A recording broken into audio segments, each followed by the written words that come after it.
Okay, welcome. We have a gentleman by the name of Roger Widener, which I have with me today, sitting to my right, and he has a guest out there in the lobby, which will be in shortly. And Roger will be talking about some evil things that took place against him years ago. But what this show is all about is trying to bring people to justice. I don't care how long ago you've been done wrong. If somebody's wrong, you bring them to justice. That's what Poor Folk Community for Justice is all about. It's about speaking your heart and making things known to people so that other people won't be tricked, fooled, or conned by them. So with no further ado, Roger Widener, go ahead and let them know what your situation. Well, thank you so much for having me on. And to you listeners that are out there, I've either studied or practiced law for over 50 years. 40 years ago, I was the government. I ran the Consumer Fraud Department in the Multnomah County District Attorney's Office. 28 years ago, I got involved trying to recover a huge estate, Kettleburg estate, worth maybe $100 million plus today, and have been involved since that time in trying to stop, for the last 28 years, trying to stop innocent people in this state, in the country, from having their children or their property or their freedom taken from them in sham, often star chamber type judicial proceedings.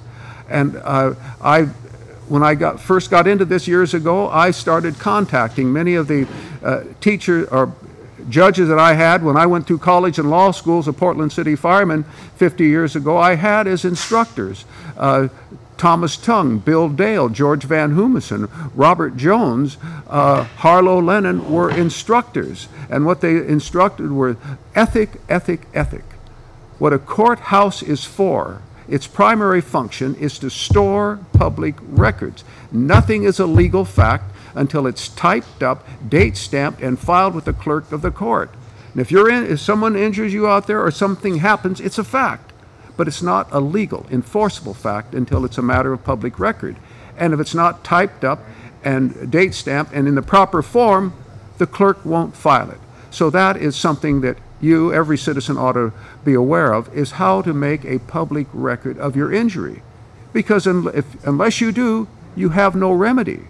And if you have no remedy, people, you have no rights. So this is the battle that I got involved in. I was so fortunate to have been the son of Leo and Frances Widener, who have been absolutely essential in the battle that I've been waging.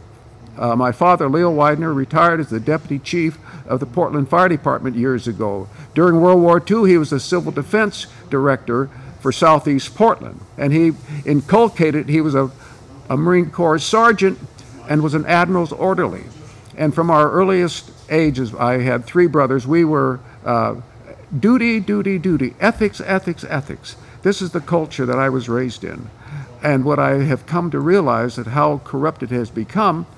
And I had Arno Denicky, the former chief judge of the Oregon Supreme Court, up to my place 14 years ago. I thought my problems were over. He said he was too old to get involved. Harlow Lennon, another judge, they said they were, good luck, Roger. Oh, you're going to fight him, huh? This ought to be interesting. This is the battle that I've been in for all these years, and I've been so fortunate going into this battle to have had as a supporter and a mentor Des Griffin, who just took the chair next to me here. And thank you, Des, for showing up. He puts out the paper, The Midnight Messenger. And what he's been doing, he's been covering for the last, how many? We began in 1980. Yeah. My hearing's 1980. Yeah. So that's the battle that we've been fighting all of these years. I said, Des has seen it too when we were over in Bend, Oregon. Innocent woman over there was having her property stolen of 165 acres of prime real estate. And the crooked attorney got the D.E.A. district attorney's office involved over there. And when we went in, they had when we went into the courtroom, the courthouse was filled, the courtroom was filled with deputy sheriffs. Now the victim of that thievery, Patricia Wishon, the victim of it was brought in handcuffs because she had been protesting. And when she tried to speak, she was threatened. And when she was threatened, I told everyone to stand up, and Des was there. We stood up, and we were marched out of the courthouse by the platoon of 8 or 10 deputy sheriffs in Deschutes County. And when we got out down to the bottom of the steps, I hear they're all in this menacing posture, and I was, what? And Des was standing there, and he was counting them, 1, 2, 3, how many there were there. I said, people, as a former government official, I said, I was the government 40 years ago. I ran for governor. Not a word I've said in the last 28 years about this corruption that's going on in our system has anyone disputed. I had Arno Dennehy, the former chief judge of the Oregon Supreme Court, 25 years ago, up to my place. I thought my problems were over. He said he was too old to get involved. And as I said, other judges told me the same thing. That cannot be our legacy. If that is our legacy, people, we shall be condemned. If we leave a mountain of debt and a corrupt political system as a legacy to our children. My father said to me, he said, leave it better than you found it, son. That is the moral, sacred duty of every person fortunate enough to be born in a free society, to pass on to your posterity as an absolute moral duty, a clean environment, clean constitutional government, and no debt. If we're leaving them a $20 trillion debt, and now they're back there arguing about to increase the debt limit, that's putting a $50,000 burden on every single person in this country, that kind of indebtedness. And you say, where's all this money going anyway? Is it going to improve the schools? Is it going to improve the social services that we receive? Oh, I've seen the police and the fire, they line up and get mad as can be if their salaries aren't jacked up. But who's paying them? The public is paying them. People, listen to me, listen to me, listen to me. In this country, for 225 years, in this state for 150 years, we have had a single class of citizens, all equal. Those that are working are divided into two groups, public employees and private employees. If they're a public employee and elected or appointed to their public office, as all of these judges, all of these, the governor, attorney general, all of them are, they're ordinary citizens. They are elected appointed to a public office before assuming the duties of that public office or being paid by the public for performing the duties of that public office. They must take a solemn oath of office that when performing the duties of their office, they will at all times respect all of the rights of all of the citizens appearing before them. That's what this country is about. That's what we must pass on to our posterity. This mother of mine, this is, if it wasn't for her, none of this would be going on. This strength of her personality. And she wrote,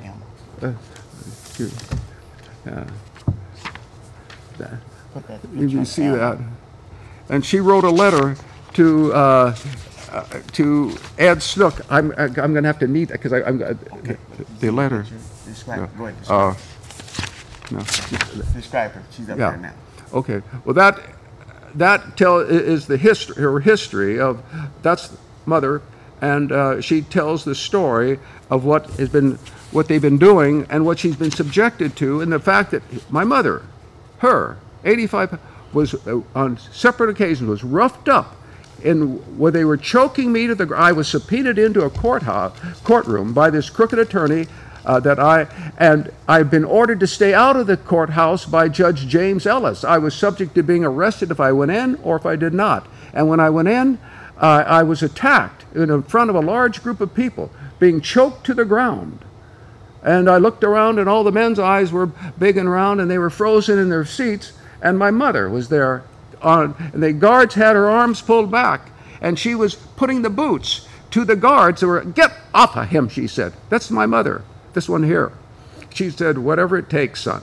She couldn't stand the corruption. She was from Norwegian immigrants, and they inculcated in her an absolute zero tolerance for public corruption.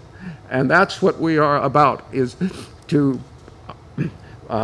leave as a legacy my mother's, what she has done. This is the letter that she wrote to Ed Snook, who put out the paper. "Dear Ed, Roger gave me a copy of the story about the Stuarts that the Oregon Observer is going to publish in its next edition. I was shocked and outraged that our government engaged in such reprehensible conduct. I told my children, my grandchildren, my great-grandchildren, and others who will listen, that America was a golden land to young people in Norway 100 years ago in my mother's time. She worked for 6 years to save money to come to America when she was 21. She was so proud when she became an American citizen, and she taught me early on to be grateful and proud that I was born here. But what has happened to our wonderful land of the free and home of the brave when government agents, posing as customers, came into Robert Stuart's home, put a gun to his head, handcuffed his wife, and terrorized his small children? They acted more like armed thugs. My mother would have wept in despair at what's happened in this golden land she loved, but weeping doesn't cut it. I'm a Latter-day Saint like the Stuarts, and what true words our prophet Joseph Smith spoke when he said, "The day will come when our Constitution will hang as if by a thread, and if it's to be saved at all, it will be saved by the elders of the church. That day has come, and we must save our Constitution. Let us all band together to face down these contemptible creatures who are causing such pain and suffering to innocent people and their little ones." Remember, Benjamin Franklin said, "We must all hang together, or we'll surely hang separately. This 91-year-old widow is not going to let them hang me. How about you?" What a woman. My mother. Des, do you, your insight, now Des has been at this, how many years? About 45 to 50. a long time. He's recognized worldwide in the Patriot movement for his outstanding work in authoring and exposing, like Noam Chomsky here and others, what is going on in our system, and to wake up the people to that reality. I said, I'm a historian. A society of sheep begets a government of wolves. People, you cannot tolerate innocent people being abused by public employees. You can't stop all innocents from being abused, but you can stop it if the abuse is by public employees. No public employee is paid to abuse innocent citizens. What they're paid to do, and I was an authority. The police, they used to arrest someone, they'd come in and see me. And I'd say, "Smith, why'd you arrest him?" "Well, he was mouthing off." She'd say, "Oh, well, I'm not going to issue a complaint for that." So they'd bring you in from jail, and they say, "There's been no complaint, you're free to go." Or he would come in and say, "Well, I was telling him to step back, and he hauled off and he kicked me." I said, "Well, I'll issue a complaint for that." And so they would bring you in, and you'd be indicted, charged. And then you have a right to dispute that, to have due process of law. Due process it's a limitation on government. The Constitution was drafted to protect the people. The first 10 amendments to the Constitution were drafted to protect the people. The Constitution was a wonderful document, but it didn't protect the people. And so they drafted these first 10 amendments, which is a limitation on government. That's on all governments, and the federal government particularly. The federal government is not a sovereign entity. It is a corporate entity. The 10th Amendment makes it so. All powers, the 10th Amendment, all powers that are not specifically granted to the federal government or denied to the states are reserved to the states and to the people, respectively. That's what the law is, people. But what you have to do, you have to force those that are in government to comply with their oath of office and to protect the rights of the citizen. Those that are feeding all the campaign money to the politicians, their interest is not the public. Their interest is their pocketbook. And that's what they want. They want politicians in office who will do their bidding for them, that they can put a couple $100,000 in their account, which is peanuts to them, and that these politicians will dance up on their back legs doing whatever that money man tells them to do. That's the reality that has set in this country. I was run for office years ago, had political ambitions, but people that were back in Washington said they couldn't wait to get out of Washington because of the culture of corruption that was going on in the system. So why is that? It's because of the people have fallen asleep. I said I was so fortunate being raised during World War II by patriotic parents. I thought that was the culture that we all lived in. We saluted the flag every morning. We said our prayers at night. We blessed the food when we ate. And we lived in a moral Christian culture. And I was naive enough to think that was how it was generally everywhere. And it's been such a shock to me. But what was really a shock was that when judges told me that they were too old to get involved, to see that the system, the legal system that is all controlled by paid public employees, that they do what they're paid to do. That if they're a clerk, they're paid to file documents. If they're a judge, they're paid to be a neutral. The oath that they take is, I will fairly and impartially perform the duties of my office. Impartially. That one of the words they had taken out of their oath was the word impartial. The arrogance of them.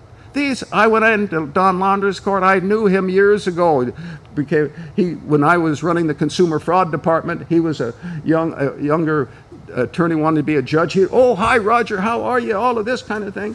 And when I started going after the corruption, and he was the presiding court judge, I'm warning you, Widener, one more word out, you'll have the guards taken out. I said, you've done that in the past. Guards, arrest him. And then running out. The judge is doing this to keep me from speaking. Now, when I speak, I say, do you have any questions?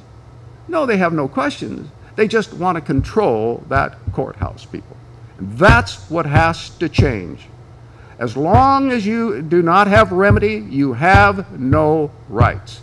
Get that through your head. No remedy, no rights. And unless you can make a public record of your injury, it's not a legal fact. It's a fact, but it's not a legal enforceable fact until it's a matter of public record. That, what I just told you, should be taught to every high school junior or senior, and so that when they go out into the real world, they know the rules that of the society that they're going into. And this is what I'm so shocked. We spend these huge sums on education, and are they educated? I see so few that have any sense of civic responsibility to the community. I see them all with their hats on backwards and their earrings and hooks and spikes and rings in their nose and all of that. But I see so few young patriots. As I said, I was raised during World War II. That was inculcated into us in all of our classes. We said the Pledge of Allegiance the first thing in the morning, and all of it, and when we have assemblies and all of this kind of thing. But that has been gradually taken out of the system, I understand now. And that's what is plaguing this country, is that we do not have a moral middle class who will demand from these politicians that they respect the rights of the people, the citizens, their employers, not the special interests. The special interests have their own employees. They're called lobbyists back there. That's what they're paid to do, is to get their boss's program, get laws passed that will protect their boss. That is not what our representatives are hired to do. Our representatives they represent the people, us. If I could resurrect one individual, I would bring back Andrew Jackson. The intolerance he had for public corruption. He couldn't stand it. When he left the White House, the debt, national debt, was zero.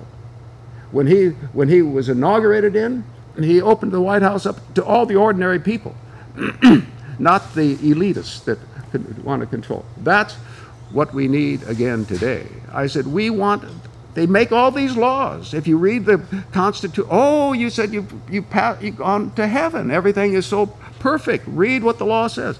No, it's not what it says, people. It's what the reality is. Do you have remedy if you're injured? That is the key. And if you have no remedy, you have no rights. That's Georgia Pacific, the former board chairman, Robert Pamplin. I used to office in the same building he officed in. So I dropped some notices off to him. I didn't know him well, but I knew him slightly. And he's told me that that was the reason that Georgia Pacific moved out of Oregon, was because of the corruption of the court process. I said, what a more shameful divide. I said, and what is the amount of money? I ran for governor in '98. I was the Reform Party candidate. If I'd have been elected, not another nickel of public money to any of these public employees that are engaged in this scandalous behavior of abusing innocent people. That's okay. So now, Des, you want to chip in here on your background? As I said, he's spent his majority of his, I want to ask him how old he is, but he spent a majority of his life doing this tremendous research work on. I'm 81. 81. But anyway, one of the things you mentioned earlier was the national debt, which was up around $19 trillion. When Ronald Reagan came into the office of presidency, in 1981, it was under $1 billion. When Obama came into office, it was just $9 trillion. He has increased it 100% in 7 years. Mm-hmm. And for every man, woman, and child in the United States, they owe over $60,000. $60,000 per man, woman, and child. Yeah. And that is pure slavery, because the borrower is a slave to the lender. Mm-hmm. Well, so this is the world that we're in, and it's with the ability now to get it out on the internet. I mean, and to awaken people. That's the key. I'm a historian. I said in the past, up until a couple hundred years ago, the Industrial Revolution, people had no access to this kind of to public information. There limited newspapers, no radios, televisions, and all of that. But that now, and the money class has really run the show for 400 since England. This book here, you know Noam Chomsky, yeah, and he says year 501, and he wrote this in 1993, which was 501 years after 1492, which was when the New World was discovered. And I cannot, if Noam Chomsky, he's like Des, he's a world-recognized authority on this problem. And for me, it's getting the people to grab them by the and pull their hands away from their ears. I've had grown men cover their ears, Des. Say, Roger, please, I'm retired. I want to have fun. I don't like to hear all of this kind of thing. Until it happens to them. Oh, then, Roger, this is something you can really dig your teeth into when it's their ox that's being gored. And I tell people, in this country, an attack on one of us is an attack on all of us. We may not agree with each other about a lot of different things, but what we do all agree on is that if some bureaucrat wants to take something from a citizen, their children, their property, their freedom, they must give that person due process of law. That's giving them notice, what I'm charging them with doing, and allowing them to come before a courtroom and dispute the evidence that you are presenting to try to put them into jail. That's what this country is about. That's what the greatness of this country was, that it was an opportunity like my mother's. For anyone who would work hard, play by the rules, and prosper. And that's what they have turned on its head. If you play by the rules, they arrest you because you're not going along with the gang. You know, that's the reality. That's what as I said, I've been arrested 23 times in the last 28 years by all of this to keep me from speaking like this. Now, anything I say, someone disagrees, asks me a question. If I'm wrong, I'll admit it. But all I'm trying to do is turn the lights on to wake up the people, so that like my father said, you leave it better than you found it. You leave it better for your posterity than it was given to you. That is the moral duty of every single individual that is in a free society. One of the things that people have to realize is that we're under multi-level attack. It isn't just one small part of society. All of society, whether it's religiously, politically, economically, educationally, and financially, and many other ways, we're under attack and have been for over 100 years. It began under Woodrow Wilson, who was a progressive. Well, if you define that word progressive, he essentially was a socialist, and the goal and the purpose was to introduce socialism under a number of false flags into the United States. Well, his agenda was slowed slightly during the 1920s, but when Roosevelt came into power in 1933, it greatly accelerated. But it wasn't until Lyndon Baines Johnson became president after the assassination of JFK that it really took off, and it's been roaring completely out of control since then. One other incidental thing that I didn't mention earlier was that prior to World War II, there were only very few countries that had central banks. However, after World War II, under the International Monetary Fund and a number of other related organizations, virtually every country in the world has a bank, has an international bank, which are all controlled out of the City of London, under the Rothschilds, and they own the Federal Reserve, which they set up in 1913. And you go from one country after another across the globe and around the world, and you'll see the very, very same thing happening. They're virtually all controlled and directed and controlled by the international bankers, and that's it. Well, I said, Roosevelt, of course, was a New York banker, that's what people do not really tune into, is the financial interests that control this country. That's not what that's not what the laws say. I said we have a single class of citizens, all equal before the law. We're not all equal, obviously. Some are rich and poor, and some are smart, not some. But we're all equal before the law.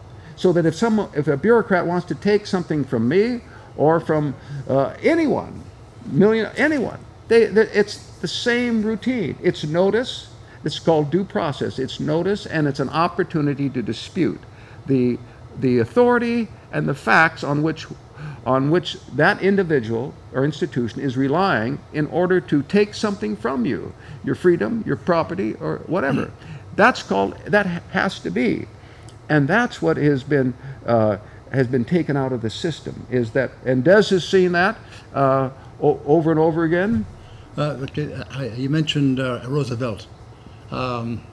His son-in-law, Curtis B. Dahl, I talked to him a number of times. He died about 20 years ago. But in his book, F.D.R., My Exploited Father-in-Law, he pointed out that FDR, prior to his being elected as president, he was a director of 11 Wall Street firms, 11 of them.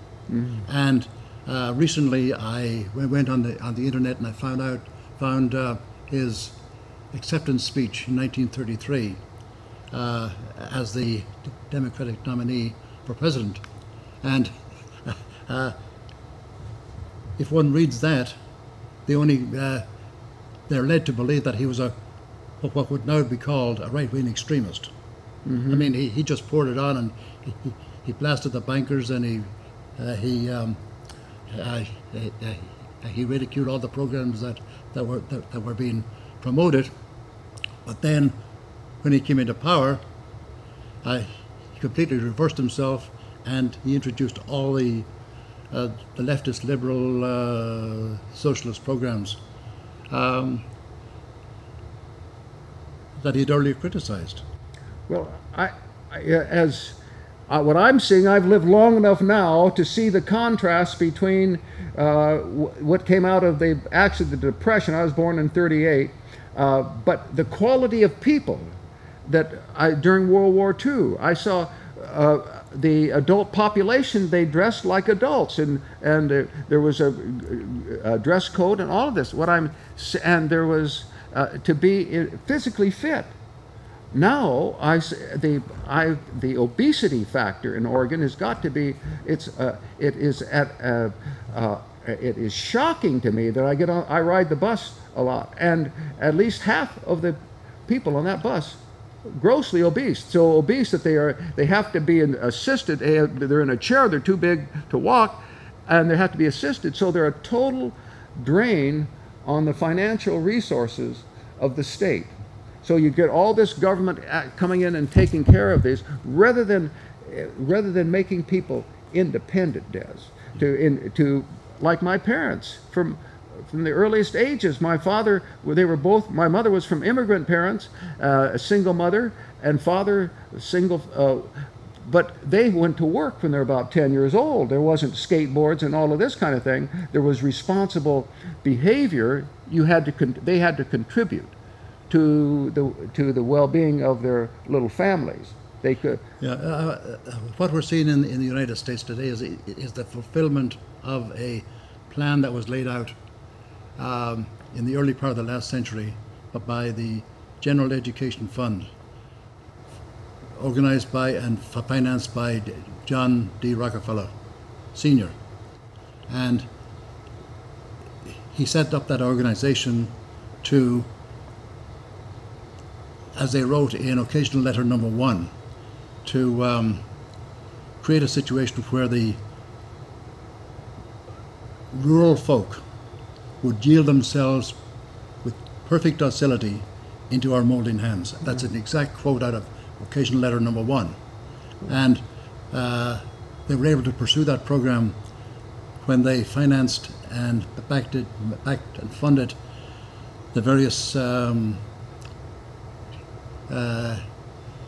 teacher education programs in the various universities, and they poured in tens of millions of dollars into the universities for the training of teachers. And on each board of each university, they had their own representative.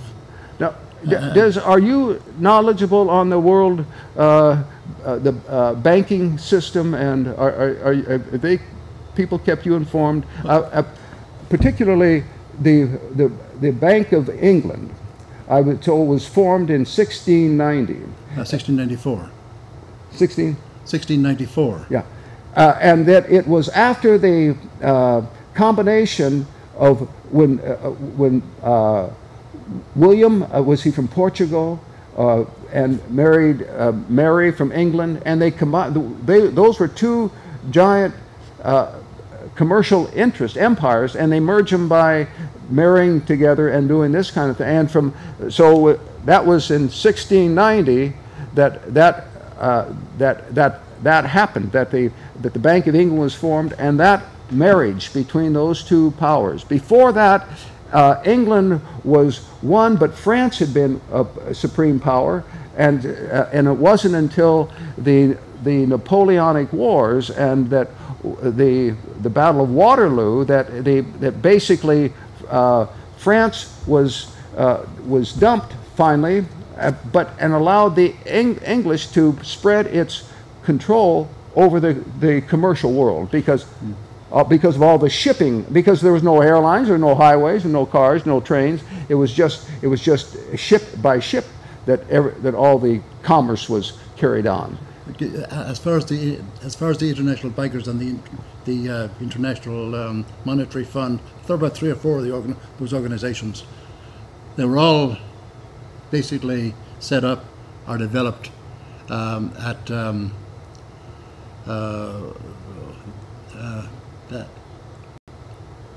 that meeting outside New York in 1944, 45.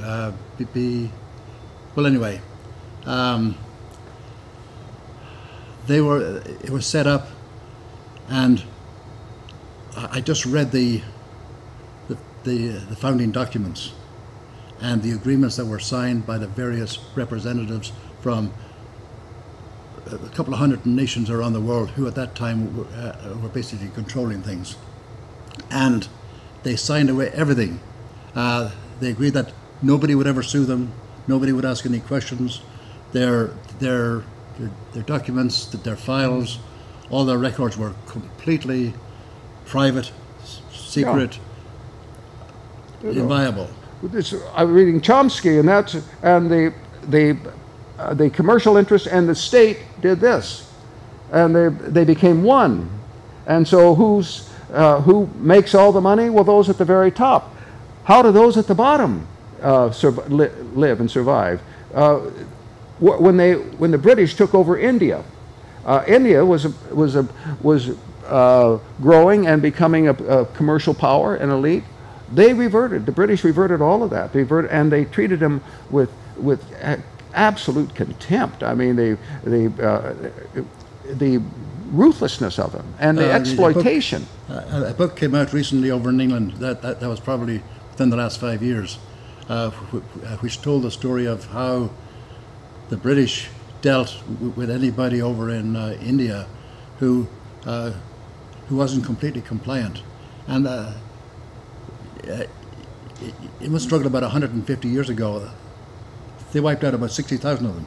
Yeah.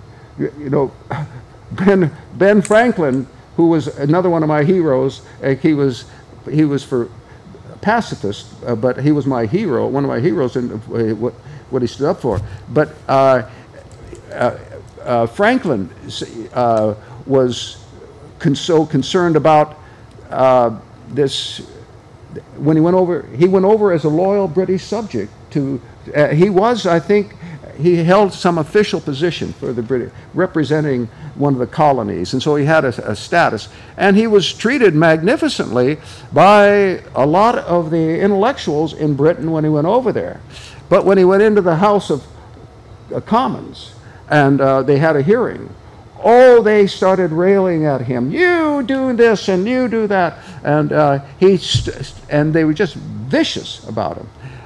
Towards him, as they were with Jefferson. Jefferson, they treated him with abject contempt, and they said, for instance, he said he went in a loyal British subject, and he came out a dyed-in-the-wool revolutionary because of how they were treating him. And it's that. I said, I'm a historian. Britain, 1,000 years ago, when the Romans overran it, it was a wild. Boadicea was they were running wild in the hills over there. It was a Roman Empire for 400 years, and finally, when the Roman Empire collapsed, the barbarians came in and took over the country. Ruthlessness. And I said, people, you think that the British and they founded this and there's individual rights and all this? Read history. I said that our slave industry out of Charleston, South Carolina, that was a huge, huge industry. That was one of the reasons why Charleston was not going to join the Union, because the slavery was, and when they developed the cotton gin, they had this huge demand for slavery. And what do the money people want? Well, they want cheap labor to do all the work, and they can make all the profit. It hasn't really changed, has it? It hasn't really changed. Yeah. So it's that. But what I find that is exciting to me is with this new information revolution, really, that we're in. I said what we've in our lifetime, Des, have experienced with the advent of the internet and the ability to communicate and connect with like-minded, interested, patriotic people around the state and around the country. That has really changed from what it was years ago. You had to have a newspaper, and the newspapers were all controlled. The radios were all controlled. But now, with the internet, everyone has access to it.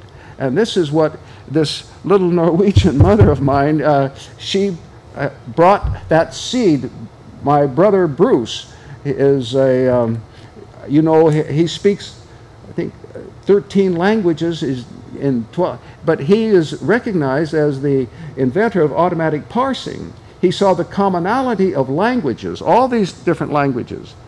And like mother is the 240th used words in order of use. And so he just lists all the words from 1 to 10,000 and in their order of use. And so that you can translate into all those languages going 1, 5, 4, 3, 2, 1. Because that's what Brother Bruce came up. And that is having such a huge, it's allowing the world, Des, this is what is so really exciting to me, is that people everywhere in the world will be able to communicate directly with each other. That's what is really the panacea to the problem that people are confronting, this heavy-handed police state. As I said, I've been attacked in my driveway violently, choked to the ground in the courthouses. Mother doing this. When the crowd's watching, they act just like they're supposed to. But you get out there by yourself doing something, and you're upside down and arrested and put in the back of the car, and off to the jail you go, as I've had happen in the state capitol and the Oregon Supreme Court bill for talking like this. I said, people, this is what this country is about. If you don't like something, you're free to say whatever you like. Now you have to do it in an orderly fashion. If you start screaming, you're disrupting the public. But if whatever your thoughts are, you have a right to express them and criticize anyone in the government. Everyone. What they're trying to do now is, they're in the process of trying to do it, is to monitor, well, they're monitoring the internet, there's no question about that, but also controlling it by copyright. What they have on their agenda is to copyright headlines of all the newspapers. And if one is an independent researcher or have their own site on the internet, they can't use those headlines, or at least if this goes through, they won't be able to. And that is creating a situation where it has the potential for a major explosion. Well, if I could make them practice what they preach, Des, if they could make them practice what they preach, all of them, when you listen to them, the chief judge of the Supreme Court, well, we have, it's constitutional this, and they speak with such authority. But when you watch what they do, who are they protecting? Are they protecting the innocent and the honest, or are they protecting the corrupt? Because the corrupt has financially exposed them to their liability. That's the reality. And unless you get enough people like ourselves that are like my mother, like Pamela Gaston, Will Gaston, that when they see them, Mother Pamela, the hackles go right up. Down the hall, what's the meaning of this? Mother confronted one of the judges out in Oregon City. She said, "Have you no shame?" He says, "No, I have no shame." Admittedly. I said, people, they're public employees. They work for us. We are the government. We, the people. We are the government. And if I can get you to do one thing, go look in the mirror and say the same thing over and over again. We, the people, we are the government. We are going to leave for our children and our posterity. We're going to leave them clean, a clean environment, clean constitutional government, and no debt. And if you have open, clean courts, all of that will come to be. Because all of it, there's laws that prohibit what is being done. I was the head of the Consumer Fraud Department 50 years ago when Kennedy was, when they were on the, trying to, in fact, that's what got me involved in the law, was Kennedy's ask not what you can do for your country, but ask what your country can do for you, but what you can do for your country. And so it's that, Des, it's getting that people to take on the responsibility of passing on to their children clean government. And Jefferson said, stay out of the cities, and I see why. My uncle up in Montana, up at rancher up there, if a sheriff was messing with someone, a rancher, all the landowners would get together, and they'd go down and they'd see him. What's going on, Sheriff? What's going on here? And so you confront them. You keep them doing what they're supposed to do, not being run roughshod, over by law enforcement. You quoted the various officials talking about the Constitution. The Constitution says this, that, and the other thing. That is for the consumption of the peasants who hear about the Constitution, laws, etc., etc., etc. But the same people who make those claims have got no interest whatsoever of coming out and debating the various issues which are extremely destructive for the state and also for the nation as a whole. Well, this and what has really shocked me, you know, as I said, I was I was probably a 25-year-old until I was 45 or so. I said I was raised in a privileged culture in a military kind of a system where there was, you didn't tolerate anyone engaging in any kind of criminal activity that you were associated with. That was not something that you would tolerate. And to go from that to now, where the thieves are being given escort service in and out of the courthouse, and the victims are being attacked and arrested and jailed for trying to speak, as you've seen. With one other point that needs to be made with regard to the politicians and the financiers and the bankers, etc. One of the most important books there is one called Tragedy and Hope. It's by Dr. Carroll Quigley, who died about 20 years ago. But he was the he's one of the top men in Georgetown University in Washington, D.C. He was also the #1 mentor for Bill Clinton, and his book was very, very highly acclaimed.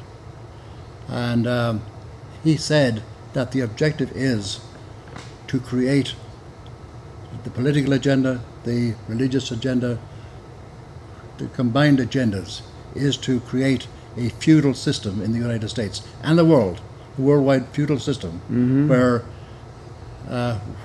people are reduced to serfs and slaves. That's it. I mean, he says it, and he wrote that. He recently published that book in 1966, which was almost 49 years ago. And I look what's happening in Washington and internationally, and that's exactly what they've been doing and the plan that they've been following all those years. It's never changed. The only thing that has changed are the personnel. No. They said the price of freedom is eternal vigilance, not of the television set, but of the politicians, Des. This is it's still, having been in the system, it's still a shock to me, hard for me to believe what I've been through, what I've actually experienced. That is not what our system was set up to be, where they are attacking the victims. How many times have these crooks been arrested or jailed? I'm the only one I know of that arrests them. And when I arrest them, they run behind the sheriff's deputies for protection. You stay away from me, Brown says. But also, there's a wide variety of crooks. Those of the political variety that they returned over and over and over again, election after election after election, regardless of how crooked they are, regardless of how they implement programs which are totally destructive. The peasants or the voters re-elect them time and time again.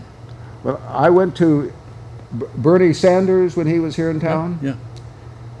20,000 people up there.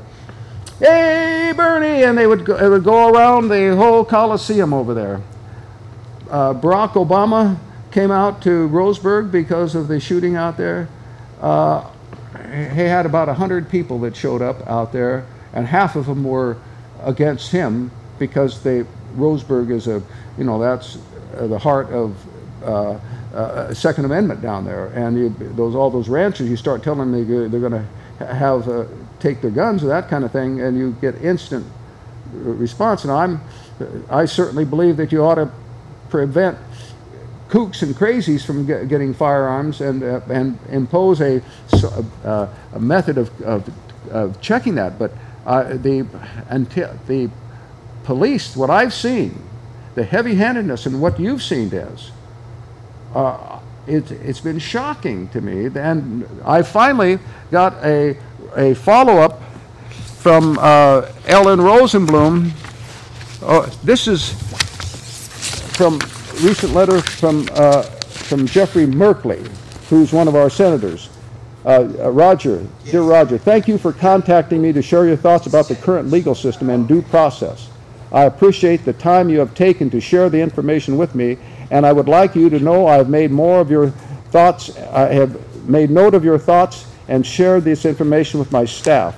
I hope you will continue to keep me informed about the issue that matters most to you. All my best, Jeff Merkley, which was that was being able to get that.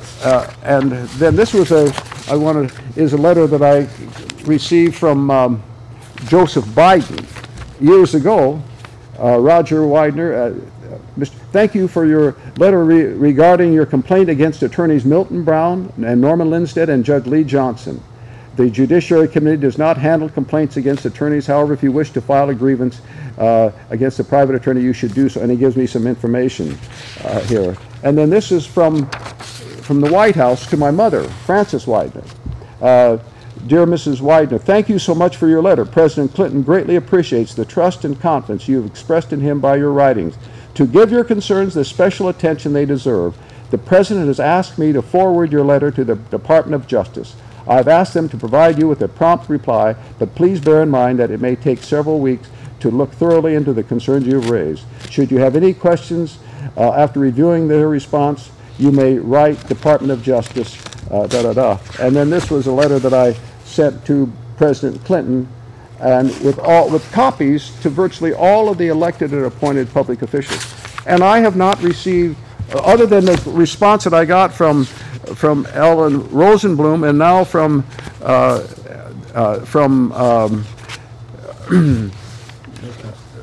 the other one there, I've got letters here to, and then a letter to Judge Rosenblum, and I thought I had that on.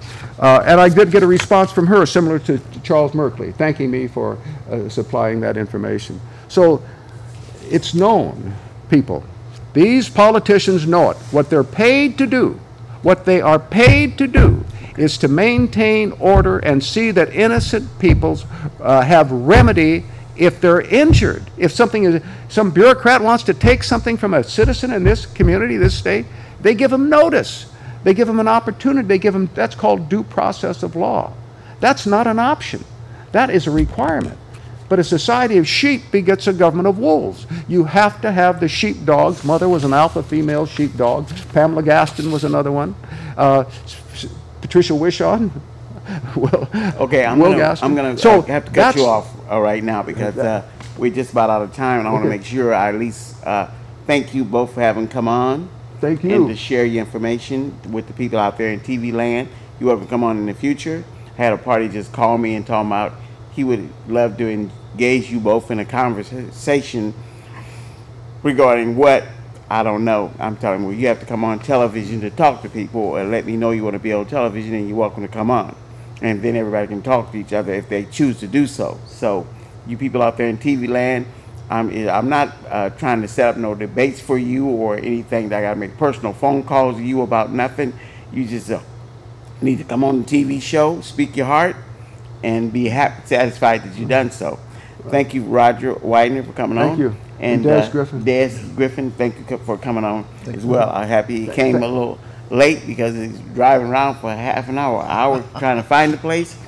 And but he's here, and I try to get you on the air to get this information out that you gentlemen want to communicate. I'm with Pofolk Community for Justice. I'm Apostle Cecil Hatchett, and I thank all you people out there in TV land. Anyone that I'm glad to help anyone that is in problem. But with the key that for me to get involved, they have to have a group, a small group that supports them. So it's not just one person telling the story. It's a group that understands the problem. So that when you go to that courthouse, there's a group that is down there to see that there's justice, not just one person down there. And that's the hardest thing to do.